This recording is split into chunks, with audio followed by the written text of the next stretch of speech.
premier sujet, l'automatisation de l'information, un sacré sujet aujourd'hui. Donc Claude, vous êtes le créateur de Syllabs. On vous connaît, alors je pense qu'il y en a un certain nombre d'entre vous qui vous connaissent ici pour... tu détestes quand on rappelle ça, mais pour moi, c'est quand même le point de départ. C'est-à-dire que quand on parle d'automatisation de l'info, on va souvent citer, donc on est dans les fameux robots journalistes, robots rédacteurs, et on parle souvent de médias américains sportifs ou financiers. Mais il faut savoir qu'en France, on a la chance d'avoir Syllabs, une entreprise française qui, dès 2015, pour le monde, a commencé effectivement à traiter de façon automatique des gros volumes d'informations. Est-ce que tu peux nous raconter un peu cette histoire, nous dire comment tu en es venu à travailler pour les médias, puisque c'est une société qui a 12 ans, je crois. Oui, bonjour. En fait, alors c'est pas que je déteste cet exemple-là, c'est juste qu'effectivement on a fait d'autres choses depuis, et puis on nous parle toujours de ça, donc c'est assez logique en fait. Non seulement je déteste pas, mais j'en suis quand même très fier. C'est quand même une première mondiale. Effectivement, nous on a 12 ans, on a fait différentes choses, on a fait beaucoup de consulting avant de partir dans cette voie, donc c'est pour ça qu'on est aussi qu'on a cet âge-là. On est quand même une start-up dans la façon dont on fonctionne, et on a une technologie de rédaction automatique de texte depuis 2011, sachant que les gros américains c'est depuis 2010, donc on est vraiment à peu près dans le même tempo. Et puis on travaillait pour des médias depuis toujours. Moi j'ai une passion pour les médias, donc les médias c'était vraiment les clients avec lesquels on travaillait déjà, plutôt pour nos technologies de valorisation d'archives, d'aide à la revue de presse et autres. Et puis, depuis qu'on a cette technologie-là, on leur disait, mais vous savez qu'on peut faire de la rédaction automatique de texte, vous savez que les Américains les font, et vous savez que vous allez devoir le faire un jour. Mais ça nous a pris 4 ans d'évangélisation avant qu'un média accepte effectivement d'utiliser ce qu'on appelle à tort du robot journalisme. Ça, en revanche, je déteste ce terme-là, parce que ce n'est pas du journalisme, absolument pas. On fait juste de la rédaction de textes. Et même, on m'a dit que le terme rédaction pouvait être un petit peu polémique. Donc certains disent machine à écrire de la data ou de la data à écriture, mais voilà, c'est un peu ça. Et effectivement, le journal, c'était pas n'importe qui, c'était Le Monde. Et il faut quand même... Alors là, c'est Luc Bronner, qui était à l'époque directeur des rédactions, et qui l'est toujours d'ailleurs, a eu quand même le courage de dire on y va, il faut y aller, on va le faire, c'est une première mondiale, on va s'exposer. Donc plus de 30 000 textes écrits en temps réel, en 4 heures, pour décrire les résultats des élections commune par commune. C'était pas rien, c'était une première mondiale, donc il fallait quand même du courage pour le faire. Bon, ça a été un succès. On a continué depuis, on a fait les dernières élections. Il y a eu d'autres médias, Radio France, Le Parisien, l'Express sur les élections. On fait d'autres choses que les élections pour les médias. On travaille pour Mondadori, on travaille pour, donc là plutôt sur des aspects véhicules, on travaille pour Mediafine sur des aspects boursiers. Enfin voilà, on travaille sur pas mal de points différents. On fait aussi d'autres choses, c'est-à-dire que on travaille par exemple dans d'autres secteurs, en particulier l'immobilier, on est très présent, le tourisme, l'e-commerce. L'exemple de Guy Hockey dans l'immobilier est assez parlant, puisque c'est 450 agences réparties sur toute la France, et il y en a 300 qui nous utilisent, non seulement pour rédiger automatiquement des annonces immobilières, ils rentrent les informations du bien, cliquent sur un bouton et il y a une annonce bien rédigée qui est immédiatement produite en moins d'1 seconde, mais ils nous utilisent aussi pour remplir leur blog d'informations pratiques hyper locales. C'est-à-dire qu'on agit un peu comme un média, on a un agenda éditorial et on va tous les jours publier des informations sur leur blog, par exemple en disant aujourd'hui c'est la Coupe du Monde de judo qui commence, on fait 2-3 lignes dessus, et d'ailleurs si vous voulez faire du judo dans votre commune, voilà, vous pouvez aller, voilà la liste des dojos. On fait aussi des informations pratiques de type qui peuvent intéresser dans l'immobilier. Vous voulez vous installer dans ce quartier, vous avez une famille avec 2 enfants en bas âge, voici la liste des crèches, des maternelles, etc. Donc on transforme ces agences en médias locaux, donc médias pas au sens presse, on ne va pas parler d'actualité réellement, mais au sens on donne des informations pratiques par rapport à la commune. On a aussi actuellement, on sort, là, il y a des choses qui vont sortir pour la Coupe du Monde en test, mais il y a des choses qui vont sortir. On fait de la production automatique de comptes rendus, de matchs sportifs. Donc, voilà, donc on annonce. Tu peux dire avec qui ou c'est avec quel média? Alors, on a différents médias. Comme on est plutôt en test, on ne dit pas trop. Voilà, il y a des gros médias, il y a des petits médias. On a voulu limiter un peu parce que c'est la première fois qu'on le fait. Donc, c'est vraiment... On a 4 médias avec lesquels on travaille là-dessus. Mais en revanche, pour la prochaine saison de foot, donc les Ligue 1, Ligue 2, nationale, là, on va faire des choses un peu plus larges. Qu'est-ce qu'on apporte dans ce type de texte, dans cette démarche-là? On apporte en fait la possibilité pour un média, quel qu'il soit, de couvrir tous les matchs de Ligue 1, de Ligue 2, de National, et petit à petit on va descendre jusqu'à des divisions de minimes. Voilà, l'idée c'est de faire une exhaustivité du reporting, de ce qu'on donne comme information aux lecteurs pour un média. Donc on leur permet vraiment de couvrir tout l'intérêt de leurs lecteurs. À côté de ça, évidemment, les textes qu'on ressort sont parfaits d'un point de vue éditorial, d'un point de vue qualité du texte, mais on n'a pas la perfection que peut apporter un journaliste humain, évidemment. Encore une fois, ce n'est pas du journalisme, parce qu'on a une information qui est relativement pauvre. On a les faits, on a un but, mais on ne sait pas si le but est magnifique ou si le but, bon, c'est un peu par chance qu'il est entré. Donc, on va faire un compte-rendu des faits, alors avec des choses qui sont quand même intéressantes. Quelques secondes ou quelques minutes après la fin du match, on donne l'impact sur le classement. Ce qui, en fait, n'est quasiment jamais fait dans les médias en temps réel comme ça. Donc on fait des choses en plus, mais on n'a pas cette émotion. Et cette émotion, évidemment, elle vient par le travail des journalistes, qui peut venir en complément, qui peut venir sur des matchs qui sont essentiels. Les journalistes gardent la main dessus et ne vont pas utiliser la machine, etc. C'est là où on parle effectivement d'intelligence augmentée, le terme robot journaliste, pour ça qu'effectivement on n'est pas sur du robot journalisme, mais comment... je sais que tu détestes ce sujet, mais tu parles de l'évangélisation, enfin, on est en 2015, donc là ça fait plus de 3 ans. Comment tu as vu évoluer, je dirais, dans les rédactions? Est-ce que c'était le point de départ 2015 et depuis il y a moins de freins autour de l'arrivée de ces technos dans les rédactions? Ou ça reste encore compliqué? Ça reste encore compliqué. Ça reste encore compliqué. Il y a une peur tout à fait logique de la part des journalistes qui est les robots vont prendre mon travail. Et en fait, c'est une peur qui est auto-alimentée puisque les journalistes l'écrivent, les journalistes le lisent et puis le réécrivent, etc. Dans les faits, alors j'ai toutes les interviews, la question vient dans toutes les interviews. Donc vous allez piquer notre boulot. Je dis bon on recommence. Non. Alors, je connais votre boulot. Globalement, qu'est-ce qui se passe aujourd'hui? On vous demande d'écrire pour des machines, c'est-à-dire on vous demande d'écrire pour Google. C'est-à-dire vous allez changer le titre de telle façon parce que c'est plus pertinent et plus performant d'un point de vue SEO. Super. On vous demande de couvrir le plus possible de faits, parce que il ne faut surtout pas rater une occasion d'écrire un article, parce que tous les faits, il faut qu'on y soit pour être présent partout. Ok, donc on écrit de plus en plus et il n'y a plus de temps pour faire ce que j'appelle Alors c'est pas que ce soit pas du vrai journalisme, mais en tout cas c'est pas du journalisme très poussé. L'analyse est de moins en moins présente, les interviews sont de moins en moins présentes, les déplacements sont de moins en moins présents, parce qu'en fait il faut couvrir le plus vite possible en temps réel tout et tout le temps. C'est-à-dire en fait on est effectivement en train de lutter contre des machines et c'est pas logique. Nous, vraiment, ce qu'on apporte, et c'est une vraie croyance, c'est une vraie philosophie, on apporte exactement ce que disait Eric, le travail, je crois que tu disais le travail chiant, il est pour les machines.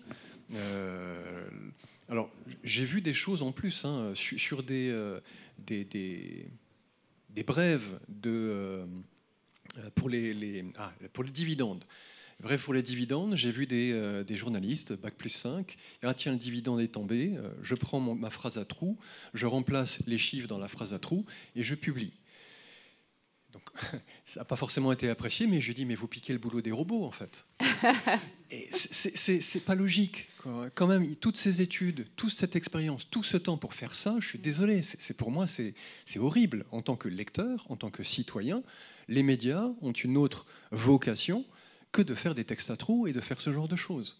Donc réellement, l'apport de ces machines-là, c'est de permettre de faire tout ce travail, ce devoir d'information. Les médias ont le devoir d'informer sur ces choses-là, donc il faut continuer à le faire, mais il y a aussi un devoir de vrai journalisme, de vraie analyse, et il faut donc libérer du temps pour ça. Denis, à l'effet, je crois que vous êtes en train aussi de travailler justement avec Syllabs sur cette techno. Enfin, est-ce que tu peux nous dire un peu à l'effet justement comment vous êtes en train d'intégrer cette techno? Qu'est-ce que ça change au quotidien? Oui, absolument. Bonjour à tous. Ce que vous voyez à l'écran, c'est un projet AFP Data dans lequel nous travaillons. Alors c'est un de mes collègues qui s'en occupe, hein, c'est pas moi. Nous travaillons avec Syllabs justement dans un projet financé par le Google DNI, le Digital News Initiative.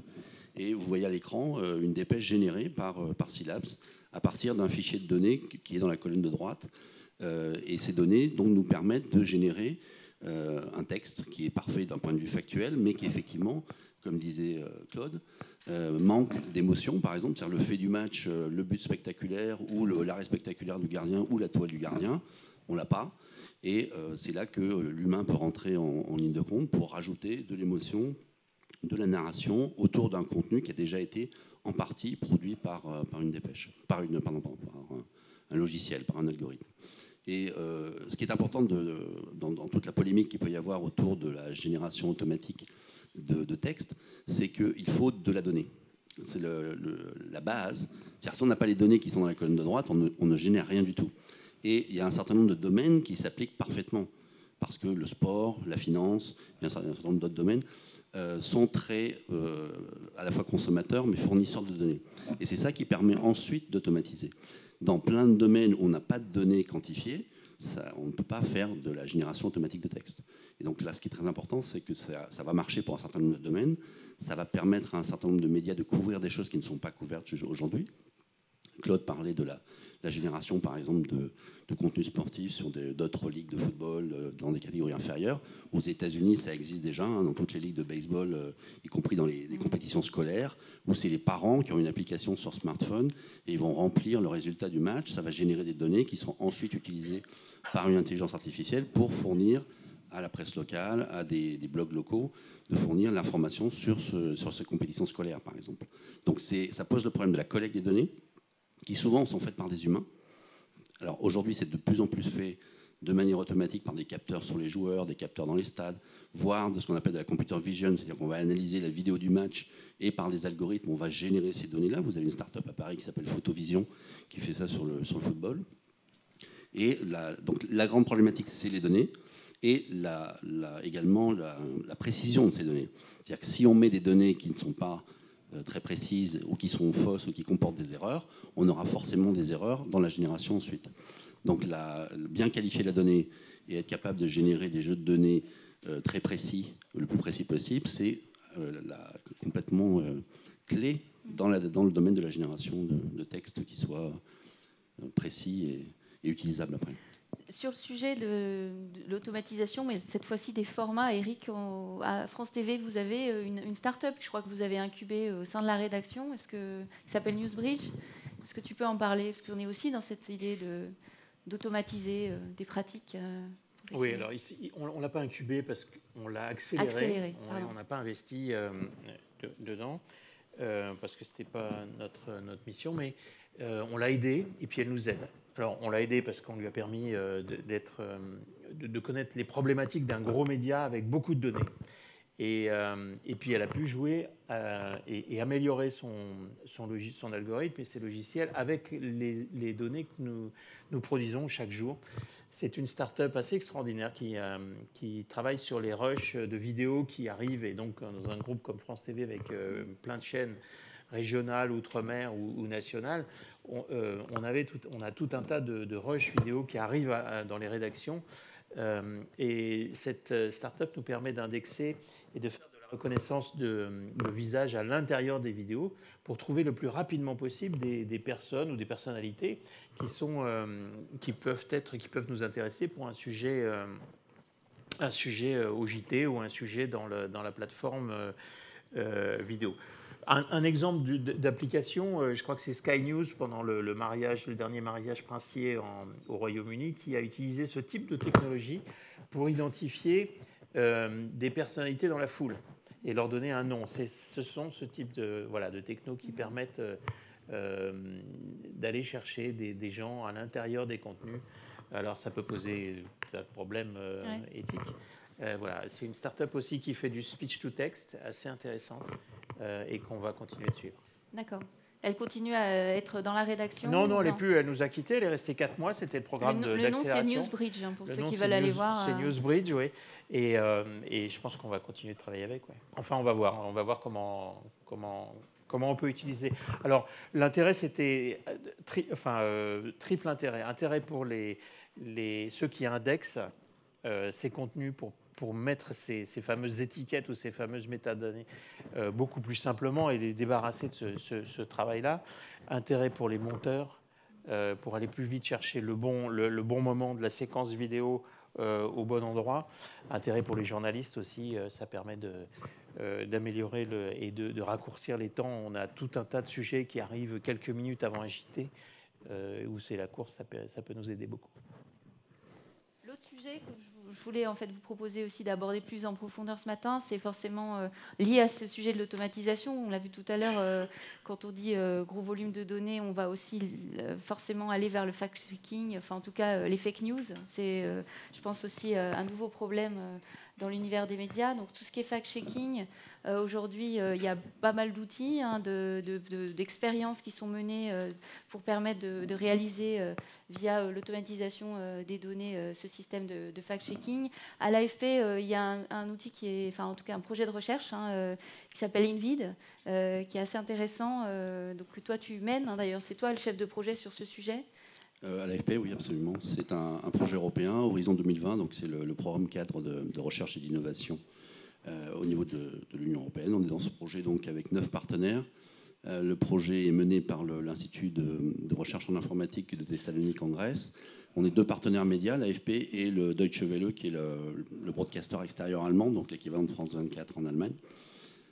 Et donc c'est un projet sur 3 ans dans lequel on travaille sur la vérification des vidéos sur les réseaux sociaux.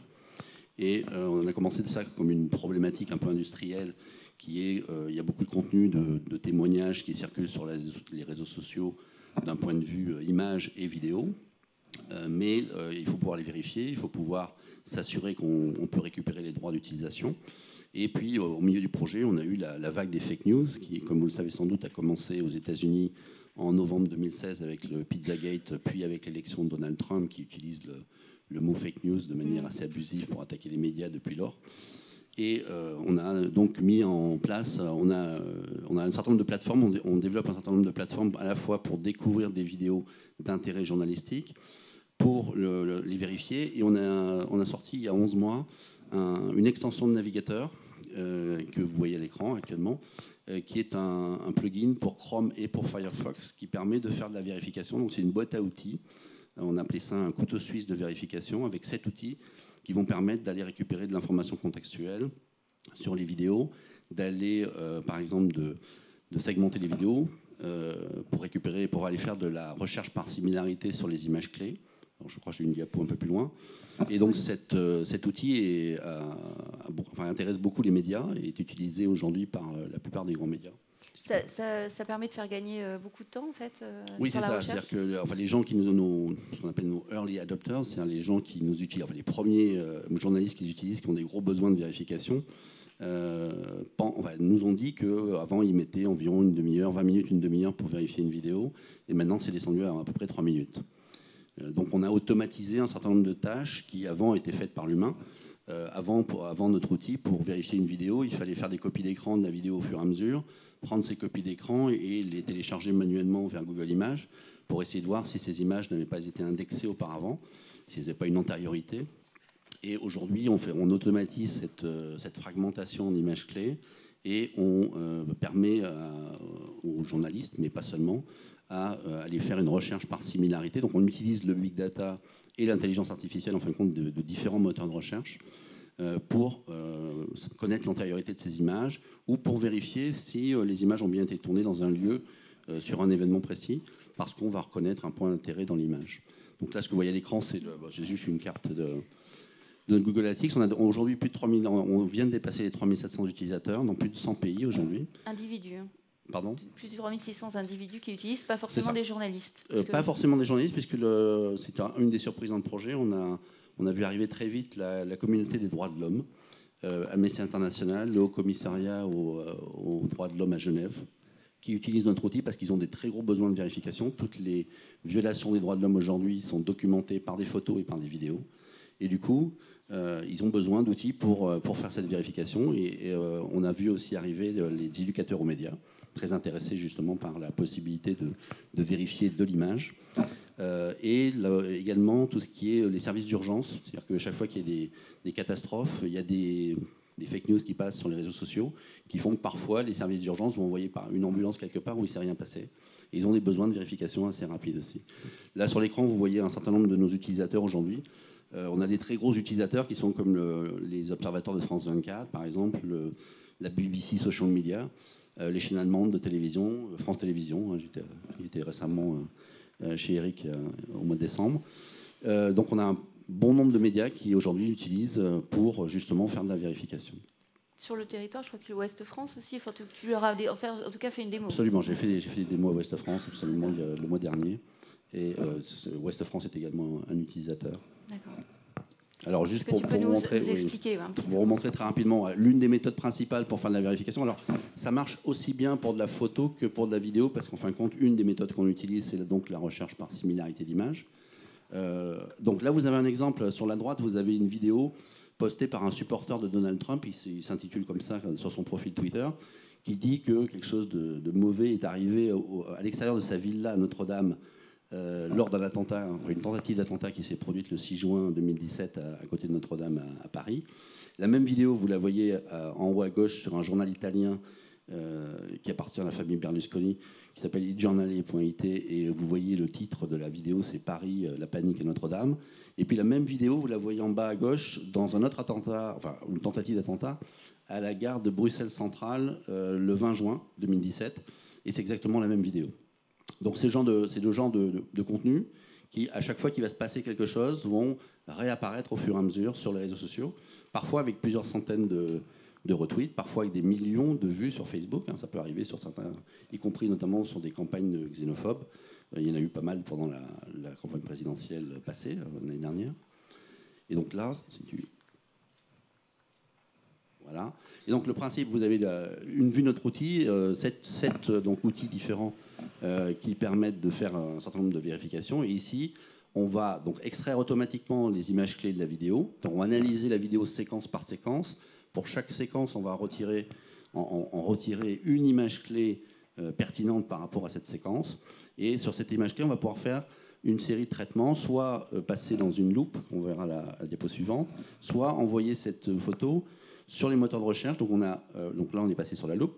Et donc, on essaie de faire émerger de la connaissance qui est à l'intérieur des images. C'est-à-dire qu'on va essayer de voir des signes, d'agrandir la photo, de voir à l'intérieur de l'image si on peut avoir un certain nombre d'éléments qui vont nous permettre de vérifier si ça s'est bien passé dans tel ou tel lieu, ou si la vidéo semble originale. Et là, en l'occurrence, dans cette vidéo, vous voyez un signe Philadelphia ici. Vous avez 2 autres panneaux. Vous avez un Do Not Enter, un panneau stop là, qui est en plein milieu. Et sur le côté gauche, un peu en oblique, vous avez un Freeway Entrance. Et alors évidemment, pour un Américain, ça pourrait être Paris, mais pour un Français en général, ce genre de signes ne sont pas très fréquents dans les rues parisiennes. Et donc on voit tout de suite que ça ne se passe pas à Paris. Et donc si tu continues, donc là, on peut également faire de la recherche par similarité d'image. Donc ça veut dire qu'on prend l'image, on l'envoie à Google, l'image, et donc là on utilise des algorithmes, enfin c'est Google Images qui utilise ces algorithmes de détection de texture, de colorimétrie, de forme dans les images, donc il n'y a pas de mots-clés. Et Google va nous dire qu'est-ce que c'est que cette image. Donc Google applique 2 techniques, principalement la recherche par similarité, donc là il retrouve les images similaires, et il fait également ce qu'on appelle un predictive guess, c'est-à-dire qu'il va faire une hypothèse sur cette image. Là, il se trouve que l'hypothèse est correcte, elle n'est pas toujours correcte, mais dans ce cas, elle est correcte, c'est-à-dire qu'il renvoie vers un film à succès d'Hollywood qui s'appelle World War Z. Et si on prend la première, on trouve la vidéo sur YouTube, et en fin de compte, c'est quelqu'un qui a pris, probablement avec son téléphone portable, une vidéo du tournage du film. C'est-à-dire qu'on est perpendiculaire par rapport au film, et ce que vous voyez dans cette copie d'écran en particulier, c'est une caméra montée sur grue qui suit la caravane qui est pilotée par Brad Pitt dans le film. Donc le film est perpendiculaire et ici on voit une image du tournage du film. Et cette vidéo a été réutilisée à plusieurs reprises pour illustrer des fausses informations sur Internet.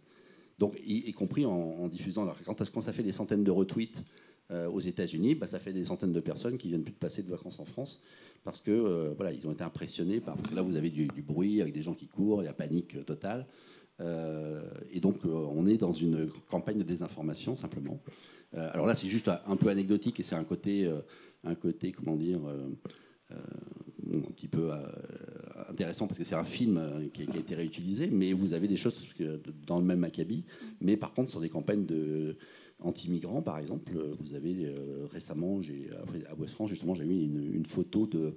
Si vous faites allez sur Twitter et faites cimetière Calais pique-nique musulman, vous allez trouver une photo qui est en fait une photo de migrants refoulés à la frontière serbo-croate en 2015, qui est utilisée par toute l'extrême droite sur les réseaux sociaux de manière assez récurrente. C'est-à-dire, tous les 2 mois, vous avez la même photo qui réapparaît sur différents profils Twitter ou sur d'autres réseaux sociaux. Oui, parce qu'il y a cette vérification qui est faite, mais après, ça revient. C'est-à-dire que c'est pas stable, ce que tu m'expliquais. Effectivement, la difficulté, c'est qu'on est dans un système où, sans arrêt, il faut après revenir en fait, sur ces... C'est une des problématiques, c'est-à-dire que même si l'info a été démystifiée une première fois, elle revient systématiquement. Certaines d'autres personnes vont récupérer la même info. C'est sans fin, quoi. C'est un peu sans fin, effectivement. Et même Google a du mal à alors, Google a du mal, oui. Alors, je crois qu'on a une diapo un peu plus loin. Alors bon, là, c'est juste un retour de nos utilisateurs. Hein. Vous avez Malaki Brand du New York Times, Mark Frankel de la BBC Social Media et d'autres. Craig Silverman, qui est l'auteur d'un livre de vérification qui s'appelle verificationhandbook.com, qui est édité en français, si ça vous intéresse. Ouais. Oui, alors ça, c'est une image que j'ai proposée à Estelle de commenter, parce que c'est une image intéressante. Ça montre un peu les limites de l'intelligence artificielle, et c'est les limites de Google actuellement. Donc Google, il n'y a pas beaucoup d'entreprises dans le monde qui ont plus d'argent et plus de moyens mis sur l'intelligence artificielle. Ce qui est intéressant là, c'est que c'est ce qu'on appelle entre nous la photo verte de Ben Laden. C'est une photo qui est apparue juste au moment de la mort de Ben Laden.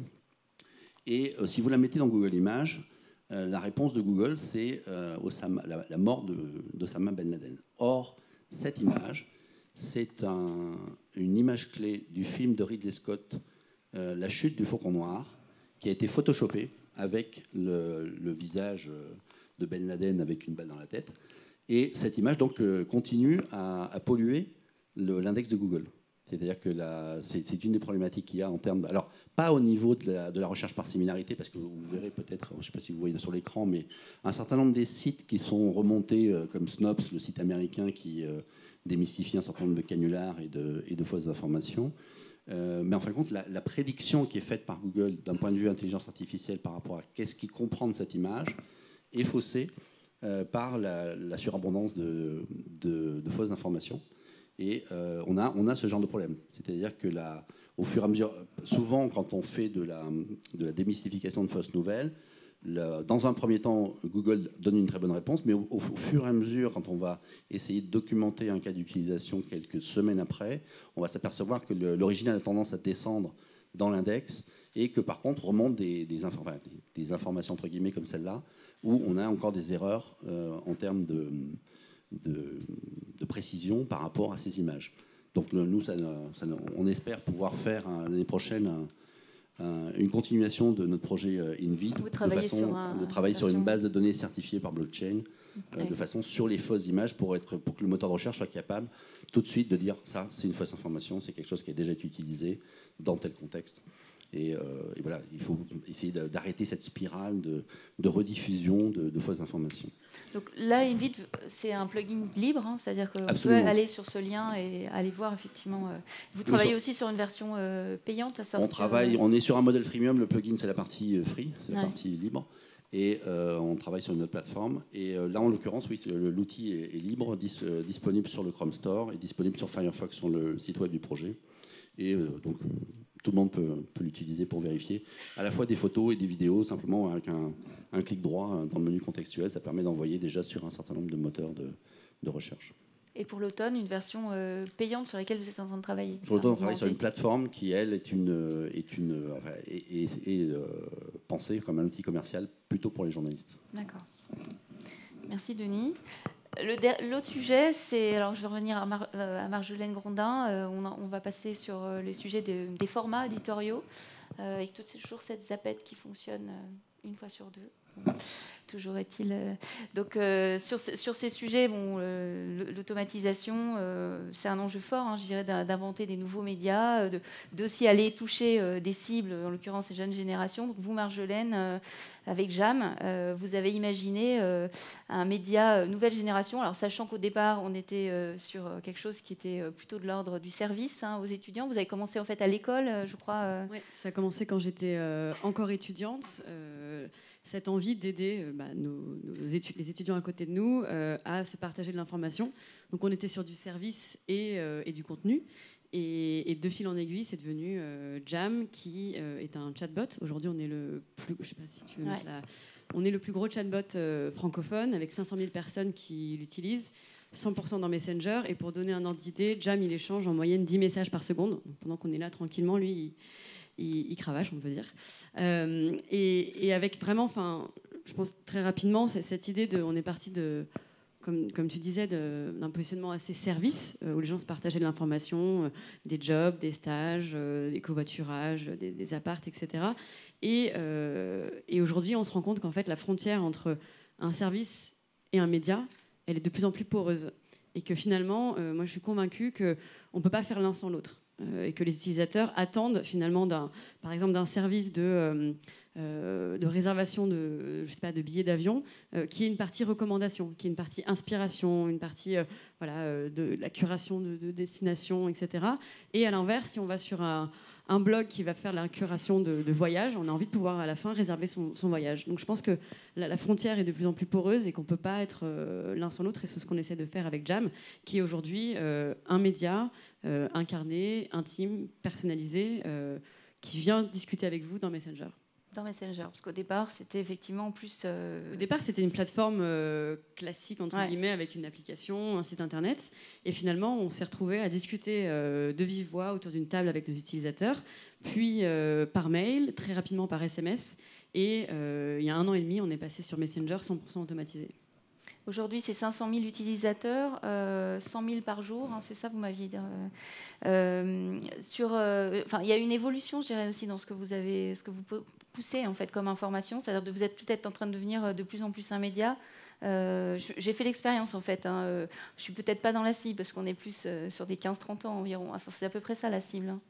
Et donc ce matin, par exemple, moi j'ai appris plein de choses sur les mafieux japonais, mais avec cette accroche on partait sur le tatouage en fait. On accroche sur est-ce que vous aimez les tatouages, etc. Donc plutôt quelque chose de conversationnel et ludique. Et derrière, vous poussez de l'information, toujours ce système de la conversation. Est-ce que... Oui, en fait, quand on a abandonné la plateforme d'échange, on a dit à nos utilisateurs, donne-moi ce que tu veux. Par SMS, par Messenger, viens me poser des questions. Et en fait, pendant 1 an et demi, on avait à la fois des humains et de l'IA, de la machine, des algorithmes, du traitement automatique du langage derrière. Et à un moment, on s'est rendu compte qu'il y avait quand même un plafond de verre avec l'état de l'art aujourd'hui de l'intelligence artificielle, et qu'on est quand même, et je pense que c'est plutôt une bonne nouvelle, on est sorti du fantasme du bot un peu omniscient qui aurait la voix de Scarlett Johansson dans Her et dont on tombe amoureux. Je ne sais pas exactement le scénario qui s'est produit, et on en est encore loin. Et nous, on n'est pas un centre de recherche, on n'a pas un immense département R&D, innovation, qui est là pour se faire plaisir et avancer et publier des papiers même intéressants. Notre but, c'est d'être hyper concret, d'être vraiment de proposer de la valeur le plus rapidement possible avec l'état de l'art de ce qui se fait, même si on fait, bien sûr, on développe, on a des ingénieurs, mon associé Loïc est ingénieur, mais on prend un peu ce qui est possible aujourd'hui de faire et on essaie d'apporter le plus de valeur. Et c'est comme ça qu'on s'est dit, en fait, aujourd'hui, dans un chatbot, c'est le bot qui doit mener la conversation. Une bonne conversation va dans les deux sens, mais c'est pas réaliste de dire c'est l'utilisateur qui a complètement la main. Et on espère que le bot, on croise les doigts pour que le bot sache répondre. Ça ne marche pas comme ça, c'est déceptif, les gens ne savent pas quoi demander. On arrive sur cette interface qui est une messagerie, et on ne connaît pas le bot en face. C'est pas comme un ami avec qui on a un contexte, quelque chose à dire, etc. Si on dit juste demande-moi ce que tu veux, c'est pas, ça peut être assez déceptif comme expérience. Donc nous, on s'est dit, ok, c'est Jam qui a la main, c'est lui qui propose les sujets, c'est lui qui mène la conversation, mais il laisse beaucoup de flexibilité, beaucoup d'espace à la personne avec qui il discute. Et il va plutôt lui poser des questions, le faire réfléchir, lui proposer des sujets. Et ce que je trouve assez génial dans ce qu'on a découvert, en fait, c'est que grâce à ça, grâce à ce positionnement assez assumé de dire c'est le chatbot qui va mener la conversation, en tout cas pendant encore un moment, on peut éviter tous ces algorithmes et ces bulles d'informations qui nous enferment dans je clique sur des titres aguicheurs pour parler correctement, mais des titres, voilà, en fait on va vraiment proposer des sujets que les gens ne seraient pas allés chercher d'eux-mêmes. En disant voilà, mon but c'est pas, il n'y a pas un algorithme qui va me faire gagner plus d'argent si tu cliques sur mes liens, il n'y a pas de publicité derrière, il y a pas de, on essaie de pas enfermer les gens justement dans des articles qu'ils auraient lus d'eux-mêmes, plutôt dire voilà, je vais te parler des tatouages. Ok, pourquoi? Et en fait, derrière, on va te parler... Voilà, hier, on parlait des concours de nourriture aux États-Unis et en Corée, des gens qui se font payer pour manger derrière leur chaîne YouTube et on leur donne des tips pour qu'ils mangent. Enfin, c'est des choses qu'on n'aurait pas forcément cliqué, mais en fait, tous les jours, on apprend sur un sujet différent. Justement, la publicité, les marques, les agences, comment aujourd'hui vous les abordez, votre business model c'est... Oui, donc Jam est gratuit et derrière on a deux modèles. Le principal c'est de ce qu'on a appelé Insights. On aide les marques, que ce soit des médias, des instituts, des marques, des annonceurs, à mieux comprendre les jeunes. Donc on va poser des questions. Jam, c'est une conversation, donc on parle et on écoute. Panel, voilà, c'est du panel qui va aider à faire de la co-création, à innover, à tester des concepts, tester des vidéos, répondre à voilà, est-ce que tu vas regarder le match demain? Ça, c'est des données qui peuvent être intéressantes. Ou est-ce que tu vas le regarder? Enfin, on va rebondir sur des sujets de société, poser des questions. Et la deuxième chose, c'est du brain content. Donc, on va créer des conversations avec des marques. Par exemple, on va faire une conversation avec Airbnb. On va dire, tu fais quoi cet été? Pour citer typiquement une conversation qu'on a en ce moment, c'est tu fais quoi cet été? Si tu pars en voyage, si la personne dit voilà, moi je pars avec mes amis, etc., on lui dit avec mes potes de Airbnb, on a trouvé une dizaine d'annonces hyper sympas. Et si la personne nous dit moi je cherche un job, mais j'ai pas encore trouvé, là on a un partenariat avec la Société Générale qui cherche les hôtes d'accueil pour cet été, et hop, on va proposer des petits jobs. Donc en fait, on va vraiment créer, on va amener de la valeur sans spammer, parce qu'en fait, typiquement, la Société Générale, ces jobs ne vont pas être proposés à quelqu'un qui part en vacances avec ses potes. Et à l'inverse, Airbnb, on ne va pas le proposer à quelqu'un qui a juste envie de gagner un peu d'argent cet été. Donc le message de la marque arrive au bon moment. Et dans les échanges, il voit qu'il y a ce lien avec une marque. En tout cas, sur la partie panel, c'est aussi...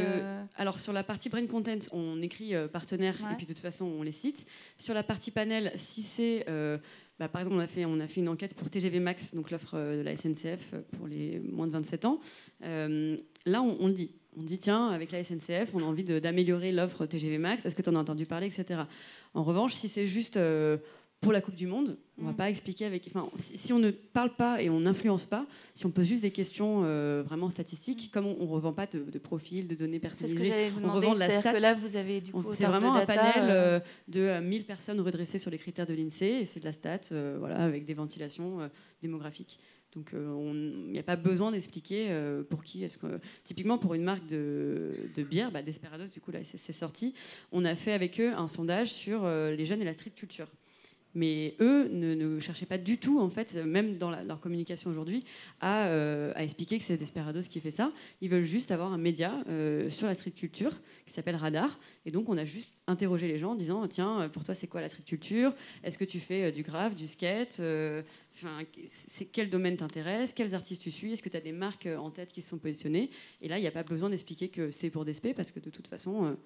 on ne parle pas de bière, on n'essaie pas d'orienter vers quoi que ce soit. Aujourd'hui, vous êtes combien On est 10. 10, d'accord. Je crois qu'en décembre, quand je vous ai rencontré, vous étiez 6, donc ça va assez vite. Justement, on a recruté des rédacteurs pour étoffer ce positionnement média. D'accord. Et puis Facebook, justement, je crois qu'il s'intéresse aussi particulièrement à vous. Mark Zuckerberg vous a invité aux États-Unis, notamment pour parler justement de comment... on fait aujourd'hui du business sur Facebook quand on est... Oui, il y a un mois, presque jour pour jour, j'étais en Californie, invitée par les équipes de Facebook, très sympa, pour expliquer comment est-ce qu'on a créé un business dans Facebook, hein, comment la plateforme Facebook peut aider à créer de la valeur directement sans avoir à développer une application, un site, etc. En fait, on a vraiment fait ce pari de se lancer dans Messenger avant même d'entendre parler de chatbot, avant que la plateforme soit ouverte aux développeurs. On disait viens parler à ma page. Derrière, il y avait des humains. Donc c'était un peu un community manager avec sous amphétamine, quoi, avec de l'IA derrière qui l'aidait à aller un peu plus vite.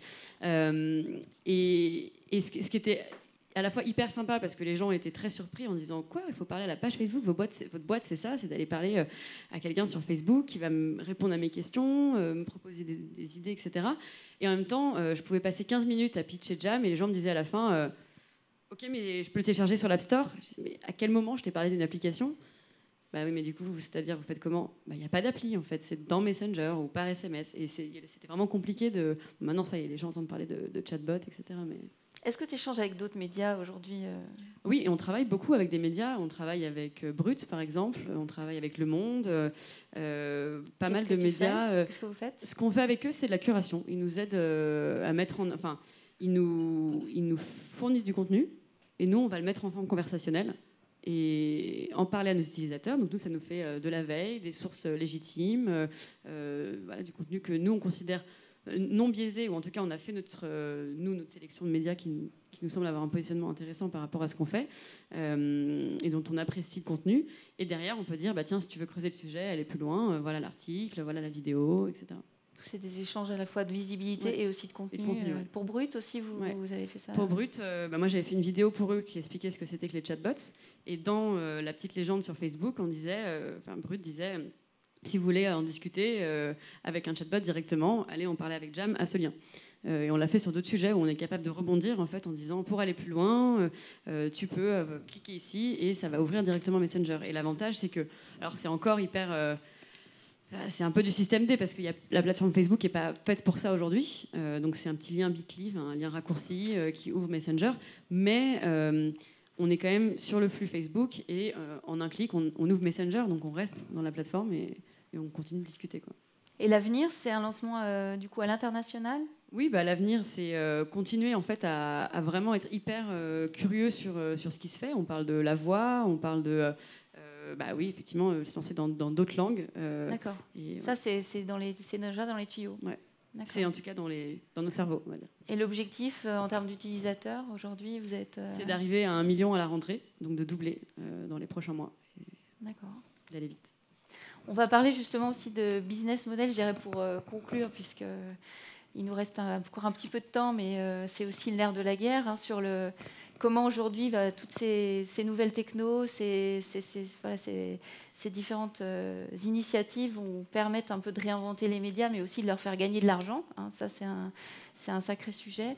Eric, je ne sais pas si par rapport à toi, déjà chez France Télé, alors l'automatisation de l'info, ça fait gagner du temps, clairement aux journalistes. Soit ce que Syllab se propose comme nouvelle techno, est-ce que concrètement ça peut être déjà une première piste pour réinventer, en tout cas à défaut d'un vrai business model, mais en tout cas de pouvoir voir une amélioration et puis permettre aussi aux journalistes de retrouver du temps pour l'investigation. On n'a pas parlé des dernières enquêtes comme les Panama Papers, mais c'était aussi des technos qui étaient utilisés dans ce type de...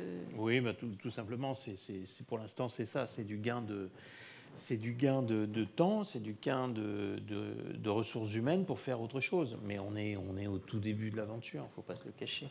On ne s'est pas du tout utilisé de manière massive ou même connue. En revanche, ce qui était enthousiasmant, c'est de voir l'accueil de la rédaction et des professionnels qui travaillaient sur leur sujet par rapport à la start-up dont on parlait tout à l'heure, Newsbridge. C'était pas hostile, et bon, c'est aussi les personnes qui étaient à la tête de la start-up qui n'étaient pas des robots, qui étaient bienveillants et qui expliquaient leur travail. Et quand c'est bien expliqué, quand c'est bien détaillé, quand c'est bien montré, je crois que les gens se réalisent les avantages incroyables que ça peut permettre. Ça, et voilà, encore une fois, on est au tout début. Ouais. Vous avez le sentiment que ça bouge dans les rédactions Bien sûr, parce que parce que les rédactions, elles sont comme tout le monde, elles voient ce qui est en train de se passer à l'extérieur, elles voient l'arrivée de techno qui bouleverse tout, et voilà, et bien sûr. Claude, sur l'avenir de Syllabs, vous avez... Florissant. Vous avez justement, je crois que Ouest France est rentré au capital. Oui, on a levé des fonds en début d'année, effectivement. 2 millions d'euros. Ouais, c'est ça. Et Ouest France est un des actionnaires. Alors, j'ajouterais aussi que ce que ça apporte, c'est la possibilité de faire des choses qui ne pouvaient pas être faites avant. Hein. Donc, effectivement, ça fait gagner du temps, etc. Mais couvrir les élections en temps réel avec du texte spécifique pour chacune des communes, c'était pas faisable. C'est pas faisable manuellement, donc ça permet de faire des choses qui ne l'étaient pas. Donc par rapport au business model, donc il y a le nôtre, hein, nous on est sous forme de soit d'achat de contenu au coup par coup, soit de l'abonnement. Et pour les médias, c'est effectivement à la fois la libération du temps, et c'est aussi pour faire des choses un peu plus, d'avoir plus de temps sur des choses évoluées, c'est aussi pouvoir viser des publics qui ne l'étaient pas avant, avec typiquement de l'information hyper locale. D'où l'intérêt de Ouest France. C'est intéressant de voir arriver effectivement un grand groupe régional dans cette activité, enfin ce business. Ça dit aussi beaucoup de la façon dont les médias sont en train d'évoluer aujourd'hui. Je sais pas si... Je voulais juste rajouter une seule chose, vous l'avez compris tout à l'heure, dans le message qu'on a essayé de faire passer aussi avec Denis de l'AFP, l'un des enjeux absolument majeurs qu'on a, c'est la lutte contre les fake news et les opérations de désinformation. Et l'un des espoirs qu'on a, en tout cas, c'est le chantier essentiel sur lequel on travaille en matière d'IA, c'est comment les machines peuvent nous aider dans ce combat-là. Certains aux États-Unis estiment que l'IA va nous permettre pas de détruire, mais en tout cas de réduire considérablement le phénomène des fake news, un peu comme elle nous a aidé à réduire le spam dans nos boîtes d'email. On va voir, c'est pas évident. Juste si je peux ajouter, on est en fait dans un phénomène qui est tout à fait similaire à ce qui se passe avec les virus et antivirus. C'est une course permanente et c'est une compétition permanente. Et en fait, effectivement, l'IA peut aider à combattre les fake news, mais l'IA peut aussi, créer des fake news, et on le voit avec les vidéos qui sont produites. Et on le voit aussi, alors pour information, nous par exemple, on a été contactés à plusieurs reprises par des gens qui voulaient qu'on produise des faux avis sur des hôtels ou des restaurants. Donc on a effectivement la capacité avec ces outils-là aussi de polluer l'espace informationnel de manière très conséquente.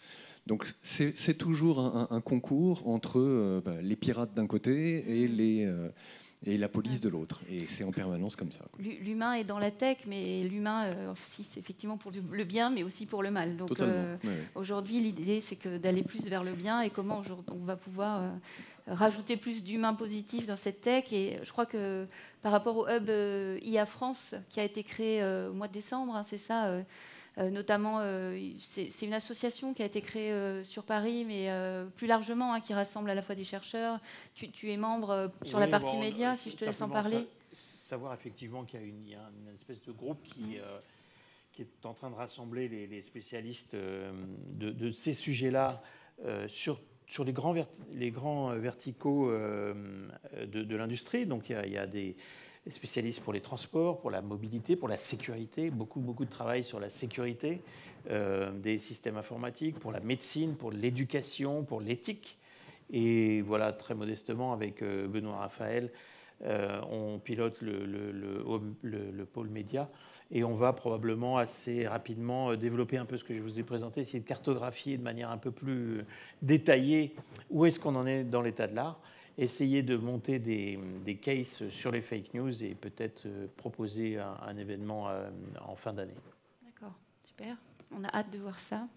Et puis le cahier de tendance dont tu as parlé, qui est sorti lundi, hein, donc sur le site Métamédia, comment remettre de l'humain dans la tech. Essayez vite de remettre de l'humain dans la tech, pendant qu'il est encore temps. Merci à tous les quatre.